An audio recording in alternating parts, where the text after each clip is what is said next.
Good morning, everyone. Happy Wednesday to you all. Going to get started here. Let me pray for us. Lord, thank you for this new day. Thank you for the challenges. Thank you for all of the more pleasant things. All of these are blessings into our lives. Even as we're learning from your scripture this week, that even the trials are good for us. We pray that you would give us strength to walk through them. Help us to love well as we continue to be close to our families, closer than usual. Help us to have long patience, long suffering, and to be kind, to let love overlook an offense. In Jesus' name we pray. Amen. Repeat part of our verses after me. Count it all joy, my brothers, when you meet trials of various kinds. For you know that the testing of your faith produces steadfastness. James 1, 2, and 3. Very good verses to learn, to keep close to our heart as the Lord brings different things into our lives. A couple of special things this morning. One, I have a headmaster assistant with me today. Mare is helping me out. Mare, wave at the camera there. So Mare is going to help me out. She has picked where in the world I am, so she knows where I am. And she's also picked a little bit of story for me to share with you this morning.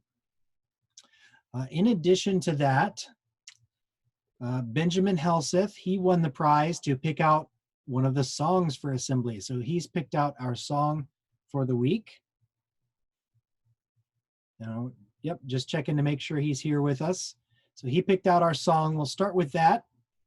And also wanted to let you know that it is Benjamin's birthday today.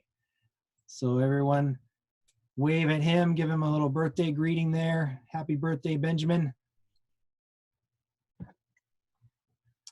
I'm going to share my screen and get ready for the song that Benjamin picked out for us today.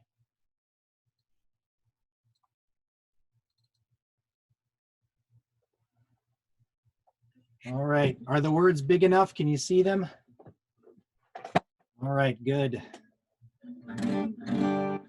Got my guitar here with me. Sing along.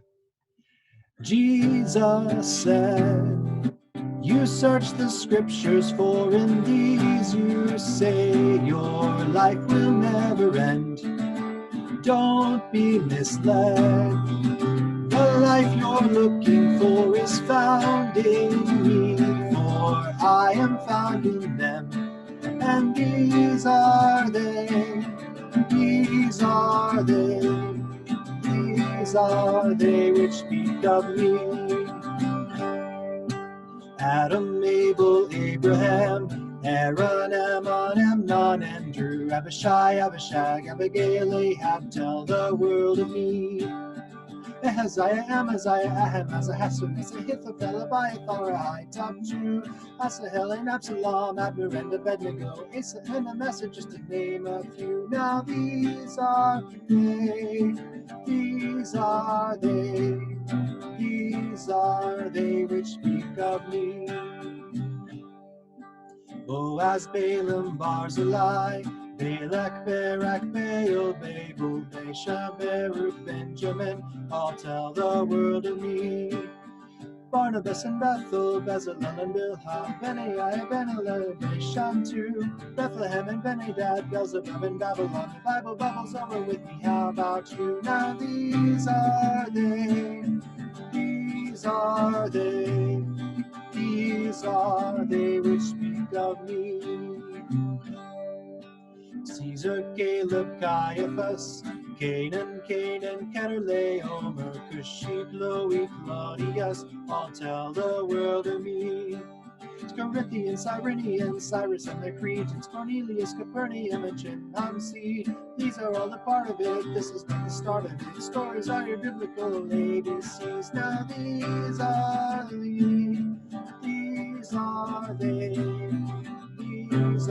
they which speak of me. These are all the stories, they show my glories. These are they which speak of me.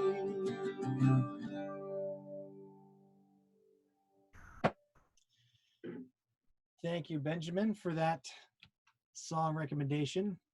It's always fun to do that one.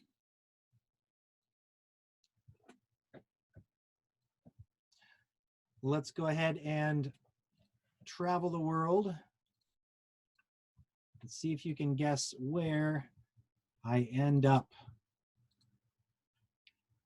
It's not much of a hint, but this is a place that I have been to.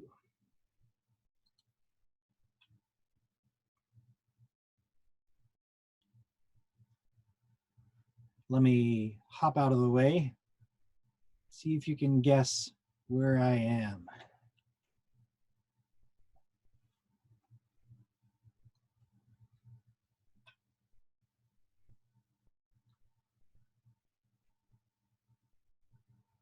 Some good guesses coming in.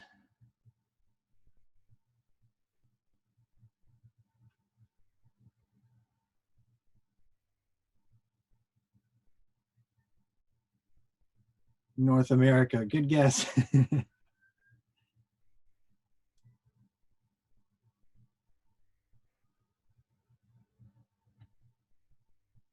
This one's pretty tough, unless you've been there.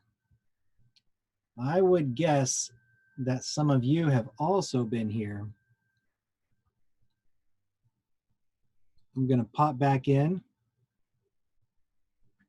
I'll give you a hint. Up here, oh, my fingers get cut off. So all the way on the end over there, there's a building that says Quaker Oats. Quaker Oats, you may have seen it. Here's another hint where I am.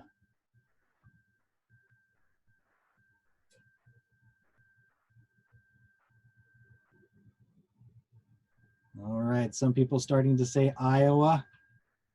Iowa's right, and the Helsas guessed most specifically Cedar Rapids.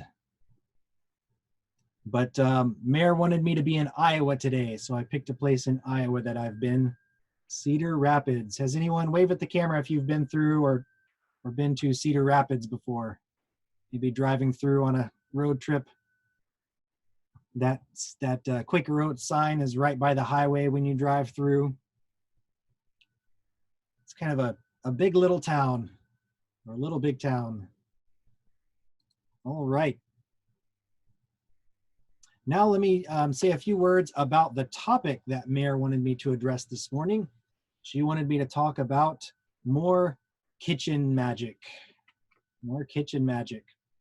Now I know we talked about hollandaise sauce and how that was made. Give me a thumbs up or a thumbs down. I can't remember if I've talked about this. Biscuits and rolls. Have I talked about biscuits and rolls before? About how those are made? Okay. All right, good. Biscuits and rolls. Well, what do you think are older, biscuits or rolls? If you think biscuits, hold up a number 1 to the camera. If you think rolls are older, hold up a number 2. Which do you think?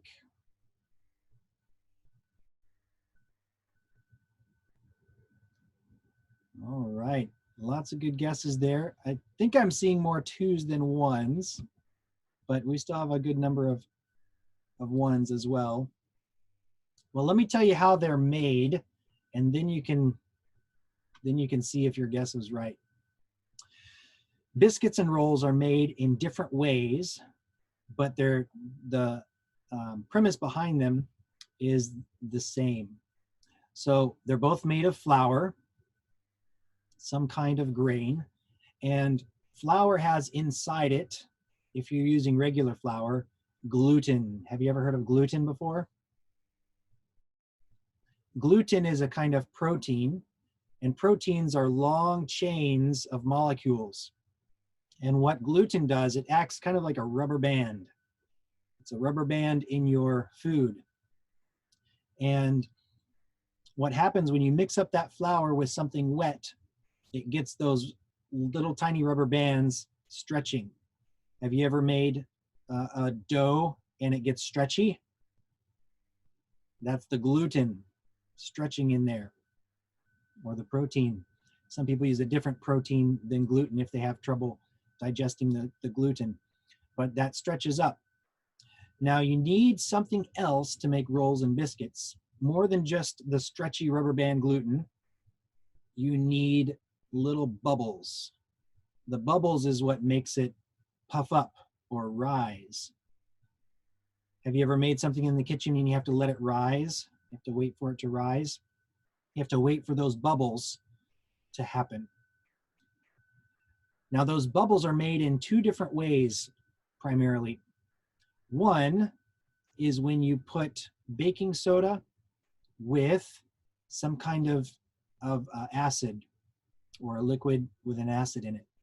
And what that does is there's something in the baking soda and something in the acid that when they come together, they make bubbles of carbon dioxide. And it bubbles up, and those bubbles get trapped in the rubber bands in the gluten, and it can't get out. So what it does is it puffs up like a balloon. So you have this dough with all of these millions and millions of bubbles that can't get out, and so they just puff it up. With rolls, you don't use baking soda, you use yeast. And yeast is a bacteria, and what that bacteria does is it eats little sugars in the dough. And when it eats that sugar, then it puts off carbon dioxide. And again, that can't go anywhere, so it puffs up, and it puffs up your dough.